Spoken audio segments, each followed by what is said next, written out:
God bless everyone and welcome back to the school year that we get to finally start. We're very excited about that. For those of you who do not know me, who are going to be with us for the first time this year, my name is Ms. Dottie and I am the principal of the school, and I oversee kindergarten through 12th grade.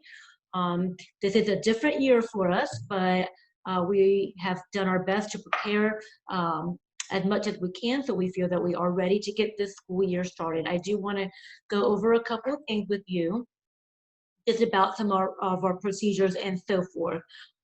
We have been spending the summer getting ready with protocols and changing things up, and some of the things that we are going to be doing differently is we have hand sanitizer stations all throughout our school in both buildings.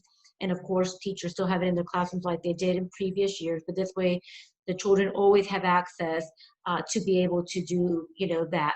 Our water fountains are closed off.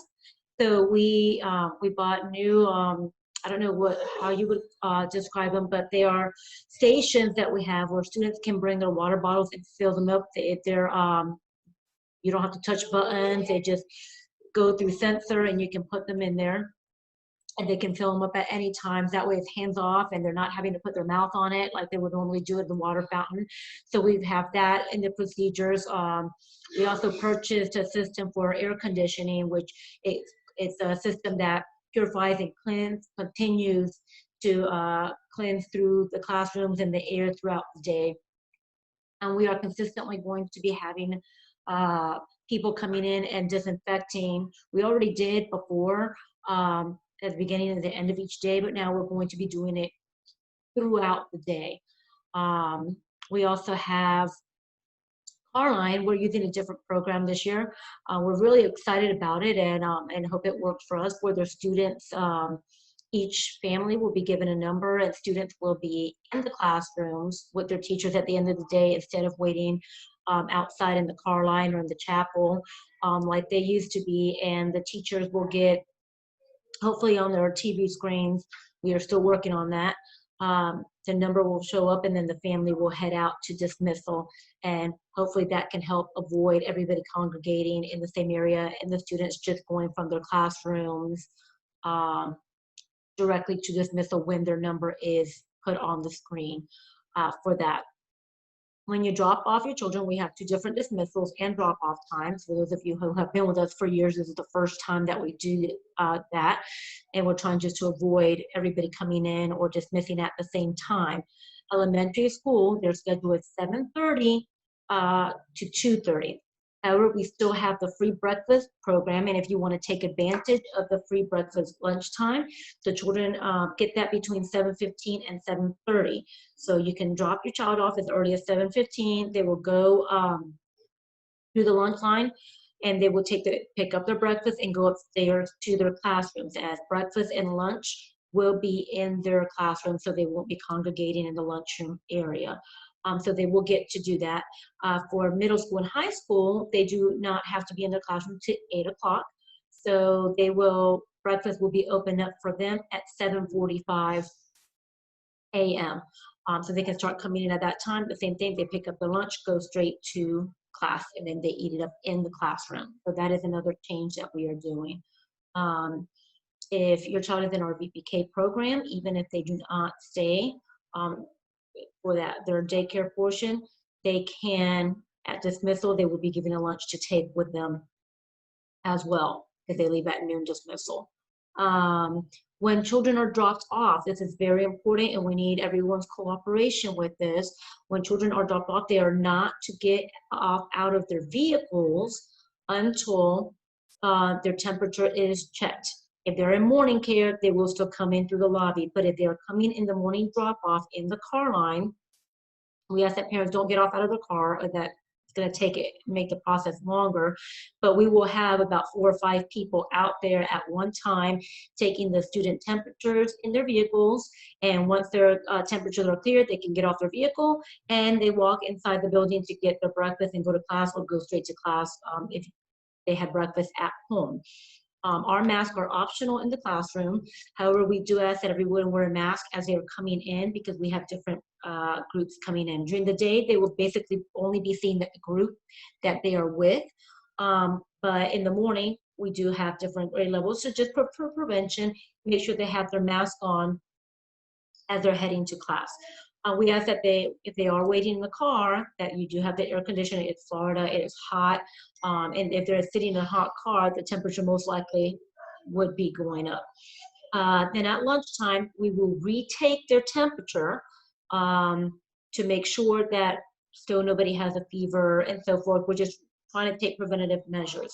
If your child mentioned throughout the day or that they're not feeling well and have any symptoms, we will contact the parent directly.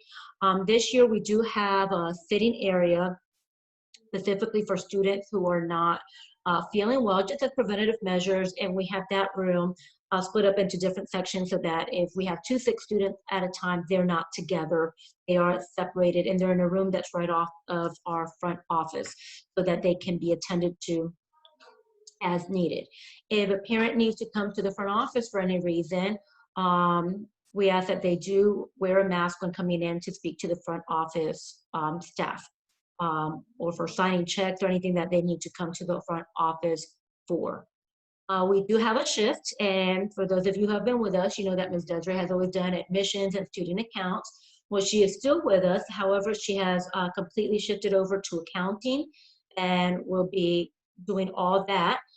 So the person that will now be doing admissions and student affairs and that you will have more contact with is Ms. Julissa Velasquez, who is also returning with us. She was in the front office, but now she will be doing admissions and student affairs. So for any of that information, they will be directing you to her instead of Ms. Desiree, as you have done in the past. For PE, physical education, students, the days that students do have PE, they can come to school dressed in their PE attire. They do not come dressed in the more formal uniform.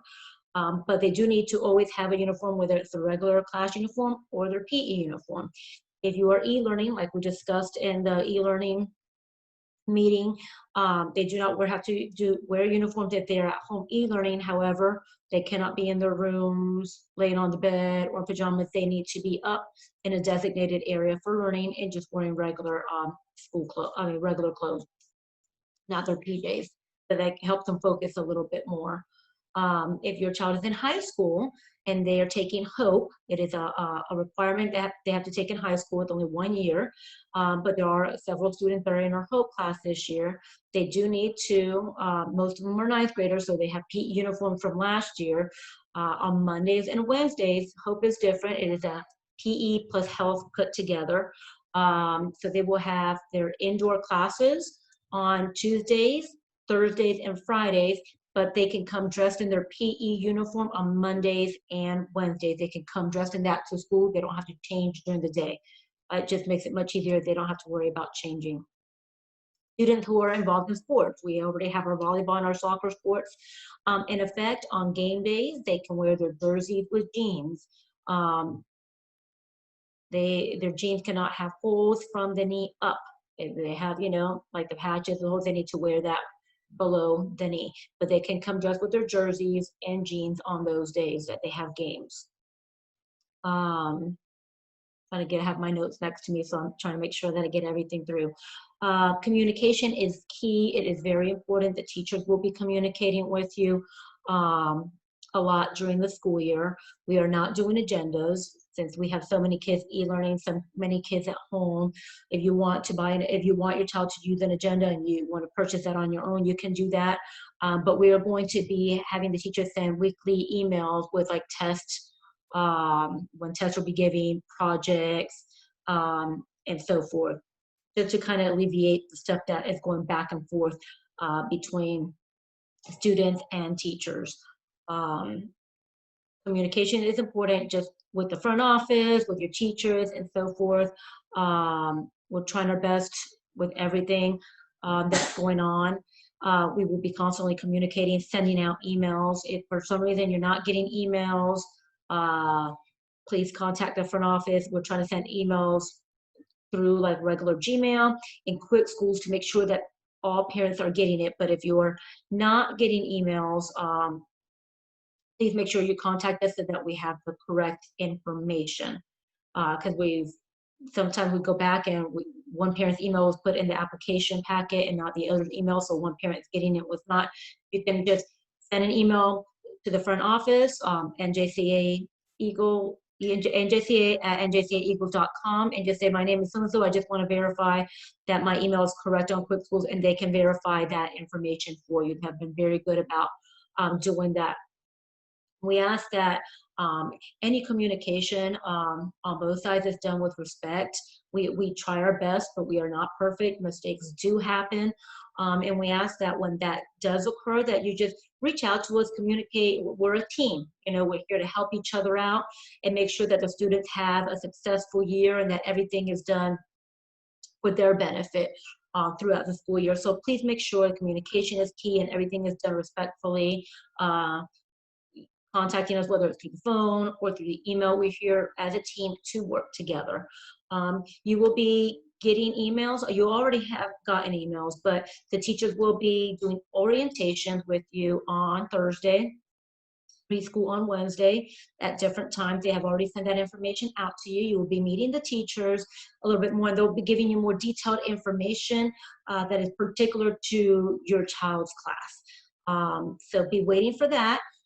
They're excited to meet you. They've prepared their classrooms like they would for the regular school year. There's going to be a lot of compassion during this year from both sides. We're going to be having a lot of grace and compassion with our families, knowing that this year is a little bit different than it has in the past. And we ask for the same for our teachers who are teaching both students physically in the classroom and e-learning as well, as they're trying to do both. We've done trainings, we've prepared, so just bear with us as, you know, this is a year of transition for us and as it is for you as well. We appreciate y'all. We appreciate you taking the time out to watch this video, just so that we're better prepared all the way around. We thank you for trusting your children in our care, and we promise you that we will do the best that we can to help them be successful and make this a positive learning environment for your child. I pray and I declare blessings for your family, for our staff, for the students, for God's blessings, protection, and favor over each and every one of us. And we thank you because we know this is going to be a wonderful year, that we're going to work together for the benefit of your child. God bless you, and thank you for being a part of NJCA this year. And we look forward to seeing you this upcoming year. Amen. God bless you.